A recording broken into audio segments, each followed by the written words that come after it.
I was going through my subscription feed and I watched a video yesterday from a channel named Seven Wonders. And this is a good channel, guys. I recommend you go over there and check him out. And anyways, he did a video, and one of the things he said is, what are you going to do for the Second Amendment? And I think that's something that we should talk about for a minute. So, what are we going to do for the Second Amendment? First of all, as I've encouraged you guys to do multiple times, anytime there's a hint of gun control, something being talked about, something being brought up in your state, in your local town, and on the federal level, make sure you call them, write, set up meetings with these people, let them know, we're watching you, we're not going to tolerate it. That's very, very important. Another thing I think is important too is just in your everyday life, people that you encounter, friends of yours, co-workers when appropriate, acquaintances, talk to them about the actual Second Amendment. And buying guns is great, and we all love to do it, and no doubt it also helps the Second Amendment to a point. But don't mistake actually owning guns and liking guns as truly supporting the Second Amendment. I encourage you guys to all talk to people you know that may be gun owners, and that they may love the Second Amendment, but talk to them about things that are going on. Let them know things like right now, national red flag laws are currently being scheduled to be brought up before the committee.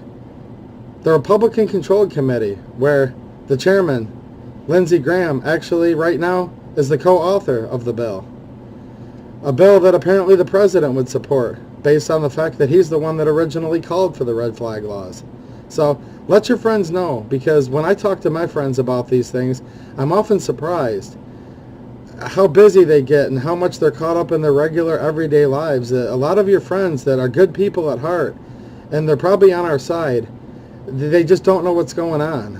The news isn't really talking about this much. Even the conservative news just barely talks about gun rights lately, just in passing. And they usually react to things that have already happened. So I would encourage you guys to buy all the guns you want. This is America, and that's great. Buy what you can afford, buy what you want. But instead of just buying guns and talking about the guns, I encourage you guys to talk to everyday people about the Second Amendment. And further than that, talk to them about liberty. Remind them what a great country we live in because of the liberty we have and because of the Bill of Rights we have. And if they argue with you, you can look at my last video and cite facts of what happens in countries where guns are confiscated and turned in. So you don't want to start off negative, but if you have to, hey, facts are stubborn things. Let them know that too. But for the most part, I would encourage you guys, just go to your friends, your acquaintances, people you know, like I said, co-workers, when appropriate. You're going to use your judgment, and let them know this is the greatest country in the world. And the reason this is the greatest country in the world is because right now we still have a high degree of liberty, freedom, and the Second Amendment. All right, guys, thanks for watching. Have a good one.